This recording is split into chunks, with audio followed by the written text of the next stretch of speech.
लग्नाचे दागिने म्हणजे श्रीमंत पेशवाई दागिने. नाशिकचे सुप्रसिद्ध सराफ मयूर अलंकार सराफ. ताज्या बातम्यांसाठी नाशिक न्यूजच्या YouTube चॅनलला सबस्क्राईब करा आणि बेल आयकॉनला प्रेस करा.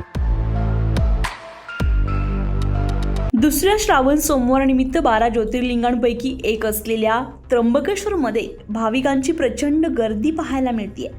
श्री त्र्यंबकेश्वर मंदिरात दर्शनासाठी लांबच लांब रांगा लागल्या असून भाविकांना दर्शनासाठी तब्बल 6 ते 7 तासांचा कालावधी लागत असल्याची माहिती मिळते.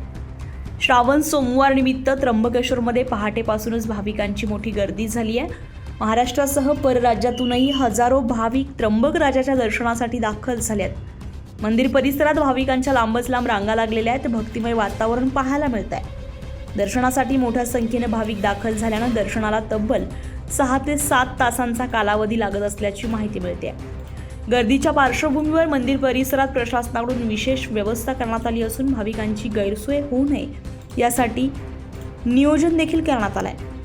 दुसऱ्या श्रावण सोमवारनिमित्त त्र्यंबकेश्वरमध्ये भाविकांचा उत्साह शिगेला पोहोचला असून हर हर महादेवच्या जयघोषानं संपूर्ण परिसर दुमदुमून गेलाय. संजय परमार, नाशिक न्यूज, नाशिक. ताज्या बातम्यांसाठी नाशिक न्यूजच्या YouTube चॅनलला सबस्क्राईब करा आणि बेल आयकॉनला प्रेस करा.